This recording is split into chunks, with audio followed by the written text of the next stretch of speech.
At 9:30 in the morning on May 1, 1942, the converted mess hall aboard the giant battleship Yamato did not look anything like a place where sailors once ate. Its walls echoed quietly as Rear Admiral Matome Ugaki stepped inside, the polished floor reflecting the sharp lines of uniforms, the clatter of boots, and the murmured tension that filled the air.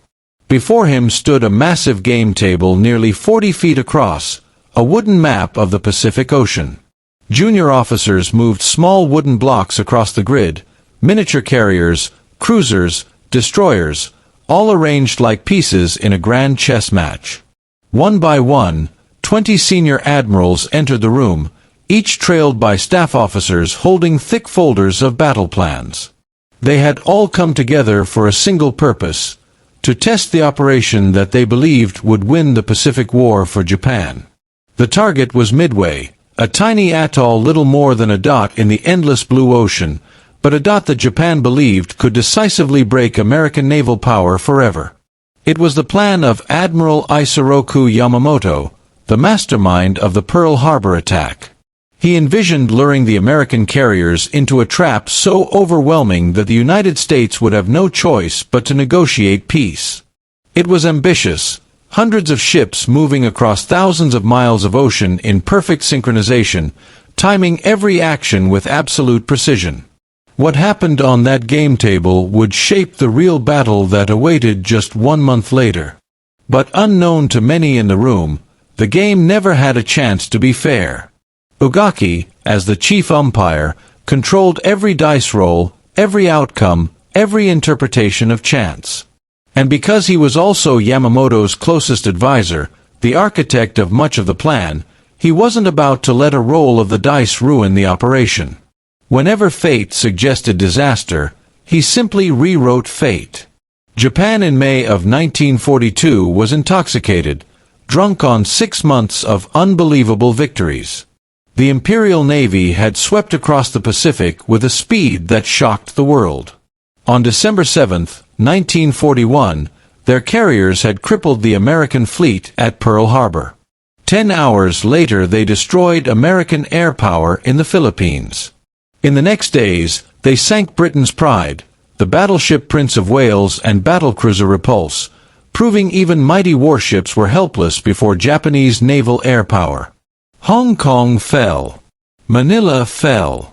Singapore surrendered, giving Japan 85,000 prisoners in one of Britain's worst defeats in history. The Dutch East Indies collapsed, handing Japan the oil lifeline it desperately needed. Burma fell soon after, threatening India itself.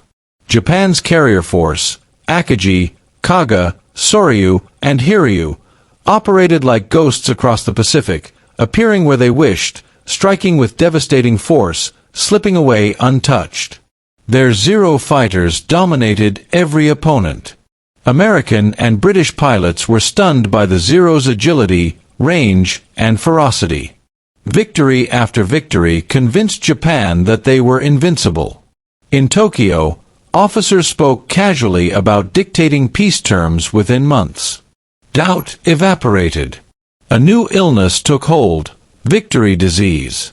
The belief that because Japan had always won, it always would. That disease had seeped into every corner of planning, and it sat like an invisible guest at the war games aboard Yamato. The battleship, the largest ever built, dominated the harbor at Hashirajima, 72,000 tons of steel, 9 enormous 18-inch guns capable of firing 1-ton shells across 25 miles. If the ship symbolized Japan's pride, the war games symbolized its blind confidence. The mess hall had been transformed into a miniature oceanic battlefield. Islands etched into the table surface, colored pins marking positions, wooden ships lining up like pieces in a child's toy box. Umpires sat around the table with notebooks and dice, calculating damage and fuel, adjudicating battles as they broke out across the model ocean. The mission wasn't simply to fight the coming carrier battle, it was to simulate the entire Midway operation from beginning to end, including the diversionary attack on the Aleutians, the invasion convoys, submarine screen lines, bombardments, landings, everything. In theory, The purpose was to identify flaws. In practice, the games had become a ritual, confirmation theater. Nobody in that room wanted to discover problems. Everyone wanted to validate Yamamoto's masterpiece. Admiral Nagumo, commander of the carrier strike force, said little. Though he had led the Pearl Harbor attack, he knew Yamamoto's staff criticized him quietly, believing he had been too cautious. He wasn't going to invite more scrutiny. So he played along. Vice Admiral Nobutake Kondo, who would lead the Midway invasion force, dared to question logistics. How would Japan supply the island once they captured it? It lay 1,400 miles from their nearest base. Convoys would be exposed to American submarines. If they couldn't resupply, what was the point? His concerns were politely noted and immediately ignored. The plan was already approved. No one wanted to start over. The first day of gaming unfolded smoothly. Japanese forces advanced exactly as predicted. American forces reacted exactly as predicted. Umpires rolled dice that favored Japan more often than statistical probability would allow, and Ugaki adjusted anything he didn't like. But the second day brought the moment when illusion collided with reality. Nagumo's carriers had just finished bombing Midway in the simulation when the American player, a junior officer whose name history never recorded, ordered a daring counterstrike from Midway's airfields. According to the rules, a dice roll determined how effective that attack was. Lieutenant Commander Masatake Okumiya, the umpire overseeing that part of the game, rolled the dice. They came up showing 9 hits. 9 hits meant disaster. 2 Japanese carriers sunk outright. Ugaki's expression tightened. The room paused. The idea that American land-based bombers could sink 2 carriers felt absurd to him. So he simply changed it. 9 hits became 3. Kaga was still sunk, but Akagi survived, damaged, but still in the fight.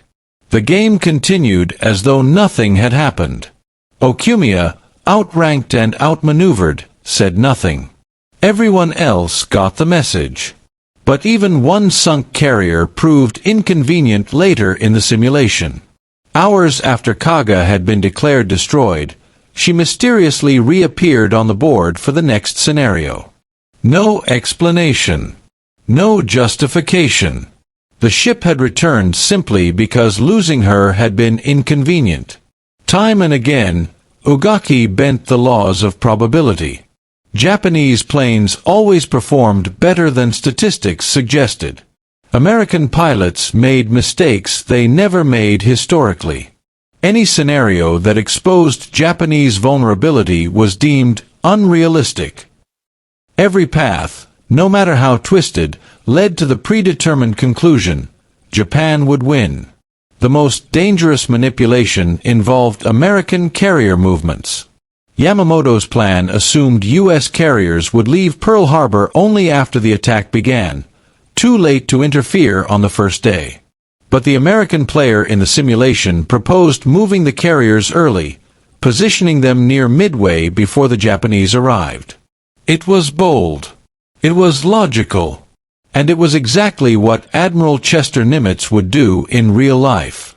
Ugaki immediately ruled the move impossible. The Americans could not know the attack was coming. The carriers had to remain at Pearl Harbor until Nagumo's strike started. Japan's assumptions were safe once again.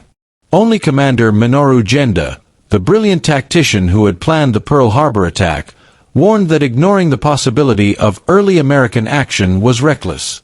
But like all other inconvenient truths during the games, his warning was disregarded. The plan was already perfect.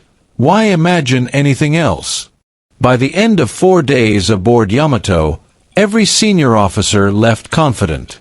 The simulation had proven the Midway plan flawless.